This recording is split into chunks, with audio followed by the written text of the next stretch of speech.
The Peak Team Rangers is a cooperative and solo-friendly game from 1 to 5 players in which we play the role of rangers who will be traveling on different paths, different trails on this board here, and we're trying to complete missions.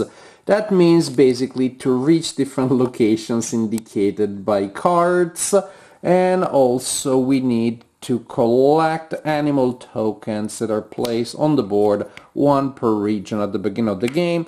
In order to win the game, you need to complete your initial missions. When you get a mission, you simply place a flag that indicates the location of the mission. Right now, red needs to go to R, which is why there is a flag on the R space on the board. And you can have up to 2 missions at a time, again indicated by those flags. And so you have your initial missions, plus there are other missions that are placed here next to the round track, and you need to complete all of those missions basically to reach all of those locations before the end of the game. Again, you also need to collect all of the animal tokens on the board. If you collect all the animal tokens and you visit all of those locations before the game is over, you win the game. And this is the basic game, the basic idea, and you lose if either there are too many missions left on the board at specific times at the end of a round, or simply if you haven't completed all of those requirements by the end of the game. The game also comes with the different levels. Basically, they are mini expansions that you can add, and there's a lot of them, so you can really customize your game to increase complexity and difficulty any way you want. We'll start by talking about the basic game, and then we'll talk about some of those levels, and those levels can also introduce more ways of losing the game. But again, the general idea is travel around, complete those missions, collect those missions, and complete those also, collect the tokens before the game is over, and you win the game. So, you will fuel your action using animal cards. Very nice art, I love it. And these have movement icons on top indicating the kind of path that you can move on. We have trail, we have river. Normally you can only move downstream, but there are actions, powers that may allow you to move upstream instead. Snow, cover trails, roads, and helicopters that will bring you directly to headquarters. And I need some climbing tools here. There we go. Icons that will allow you to move on this kind of connection. So you will have these, and now in the multiplayer game, the idea is that you will distribute cards to the players to your left and to your right without discussing, just getting a sense of what they may want to do, and you will receive cards from your surrounding friends from different directions, and so that's how it works. It's kind of like a reverse drafting, which you decide what other people get, but it's cooperative, so you have their best interest in mind. In the solo version, you will create a display of cards with 12 new cards each round, and so this is how it looks at the beginning of the game. In round 1, you will place 4 cards face up, 4 face down, and 4 face up again, and you will control 3 rangers, and you need to activate them using the cards that are at the bottom of the rows. That means now maybe I'm using this card here, and when by using a card, now there's a face down which is at the bottom of its column, then you flip it face up. So maybe I use this card, and then I use this card, and I reveal this one. Now I'm gonna use that one, and then that one, and then this one, and so on and so forth. You don't have to use every card, although you might. And what is interesting is that at the end of the turn, suppose that this is what my card display looks like at the end of a round, then when I start a new one, I still set it up with 4 face-up cards, followed by 4 face-down cards, and followed by 4 face-up cards. So I still get 12 new cards, as you can see, so the display can take different configurations. So it's totally possible to decide to leave some cards there, and then it may look a little bit weird like this, and leave some cards there and hope that you use more the following round. So, we talked about those cards, right? So, during your turn, you will take actions. You probably will want to move, and again, to move, you will discard a card and move according to the path. So maybe I'm playing this card here, and I'm blue, and I'm light blue, and I'm moving like that. Again, the idea is pretty self-explanatory, and the number of icons on the card that you use will give you the corresponding number of steps, so up to that. So if I'm here, for example, I could move 1, 2, we're using snow trails. Actually, if I'm here, I could do 1, 2, 3, for example, up to, but I can also move less. The helicopter simply teleports me to one of the headquarters, wherever that is, and again, moving and moving icons with the river. Again, usually it's only downstream, not upstream. But again, we'll talk about powers that can affect that. After I am done with my movement, I see where I am. And if I am in a location and I have the corresponding animal for that location, the token is still there, I can spend a card to collect that token. And that's how you collect the tokens. I can also, if I am in a location with a flag, I discard the flag, I put it back on my display, and I discard the corresponding mission. But remember, we got a lot of missions to cover, I mean a lot of locations to go to. Then if I end my movement in a headquarter, I can choose to collect more missions, in which case I take them from here one at a time. I can't like get a bunch and decide where I want to assign them. I assign them one at a time, and I will assign them to myself and my fellow players. Each player has a personal display like that. And I will stop assigning them until each player has collected a new one, or until each player has two. And I'm looking around and say, well, yellow right now is close to 2, so probably if I'm assigning that one, I want to give it to them. Suppose I do give it to yellow, then I place a yellow flag there as a reminder. And that's how you assign new missions, again, until everybody has one, or until everybody receives one, or until everyone has 2.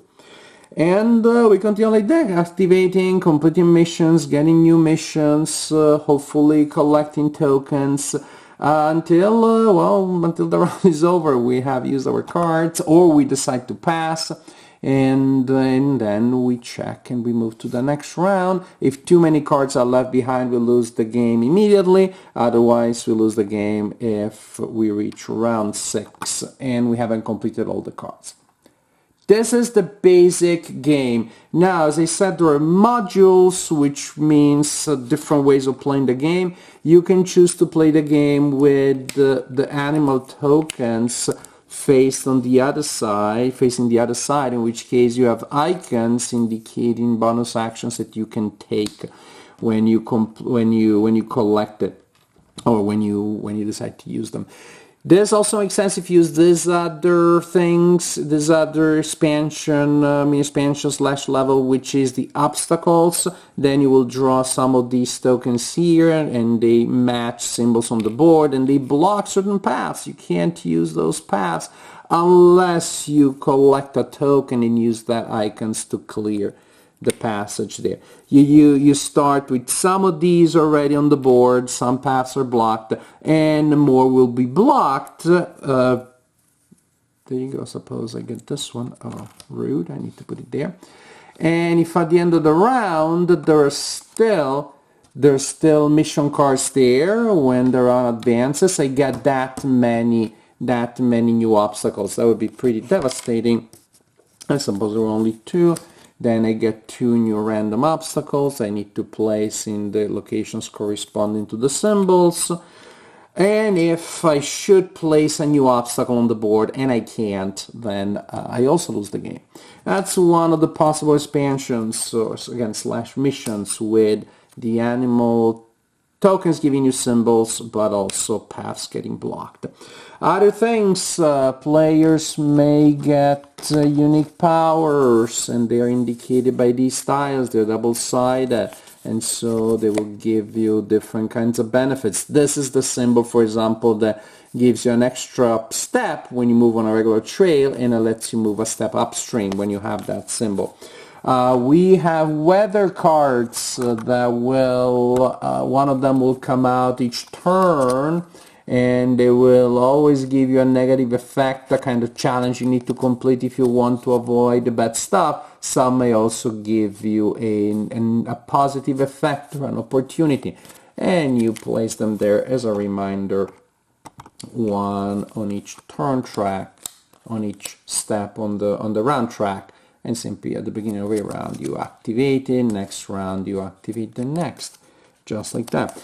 You may have additional missions. You draw a card at the beginning of the game and it gives you those letters, those locations, and you start simply reading from the beginning, reading like a normal text. Activating a number of locations equal to number of players. If you're playing solo, as I did, with 3 players, then it's 3 locations, and so that means I will place those in locations N, 4, and C. And 4 and C, if I was playing, J actually, that's a J, I can't even read. If I was playing with 4, I would activate E, and with 5, I would have a location on C. So now I have those flags on the board. In order to complete a special mission, I need to have my rangers on those flag locations at the same time. And then I completed that one. In order to win, I need to complete that one. I may also choose to have one of those cards there as a final mission. Then when we cleared all the missions, that is revealed, and the player who completed all who first completed all their missions chooses one of those locations. Now we place the flag in that location, suppose it's L, and in order to win the game, once we're done, we all need to converge on that spot and to all be there for the helicopter to pick us up. That definitely increases the challenge. We can choose to draw more of those in order to have additional missions. So I think those are the main things. Actually, I realized I forgot to talk about one of the options from the regular game, which is you will have, each player has one of these tokens. You can spend it to get a wild step, but not helicopter. That spends that. And then you may discard any 4 cards worth any combination of 4 icons to reactivate that. Should I mention that? When you play solo, instead of each ranger having 1, you as the boss of these rangers, you have that. And you're the one who simply spends it to give a free step to one of your rangers, and you also spend actions from the display that I showed you. You spend icons from the display to reactivate it. But that is the general idea, and those are the general levels that you can incorporate to make the game more complex and challenging if you so wish. I like this game. I like this game a lot as a solo game. I actually played it only solitaire. I want to try it with human teammates at some point. I wonder if it's going to be one of those games where it almost doesn't look like a cooperative. People will be arguing, hey, I was trying to do this, why do you give me those cards? I guess it can be friendly banter there. Definitely there's not going to be any problem with quarterbacking or with the alpha player trying to take over, because everybody's at the mercy of other people's good intentions.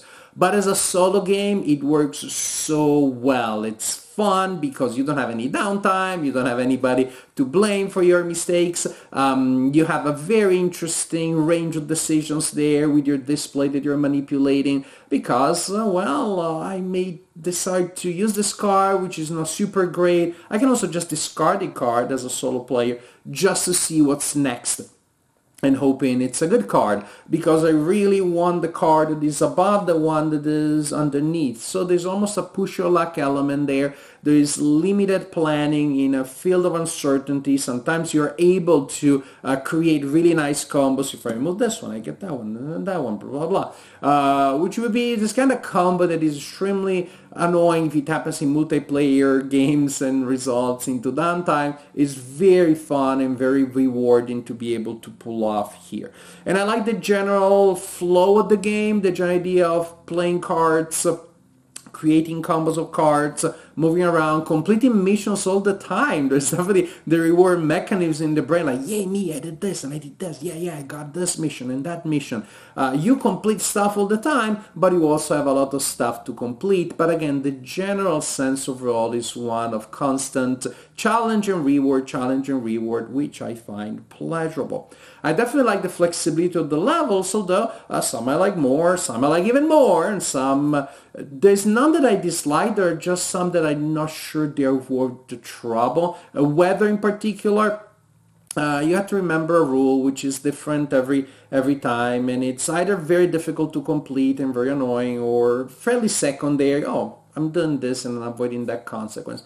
Literally, I don't know if it's worth the trouble, is all. It didn't bother me too much, but it also didn't add much. The challenge of being in the same location, in the same, specific locations during the game, that really adds to the game. I'm gonna make it standard for me. Having a final location where we must converge, actually that at the end made things a little more random. There were 2 games in which I completed everything else and I failed to do that by like 1 step. And I really wonder if it's something I could have planned ahead differently, but not really, because the final location shows up toward the end. And so I don't know, that really is an element of strategy, or if it adds an element of randomness. But the beauty is that it's an analog game. You can reprogram it any way you want. I like the special powers. I definitely like the obstacles and the animal tokens with other actions, because it gives you more agency, more things to deal with, more things that you need to grok, but not in a way that becomes overwhelming. But again, ultimately, this is a game that has a very simple core. Play cards to move around, from time to time use your special token and discard cards to get it back. Complete missions all the time, but you do have a ton of missions to complete, so it's a fun challenge with the constant pressure of time. And again, the beauty is the core is simple and you can make it as complex as you want it, which makes the Peak Team Rangers a very flexible game experience, and one that I believe will appeal to many different kinds of players.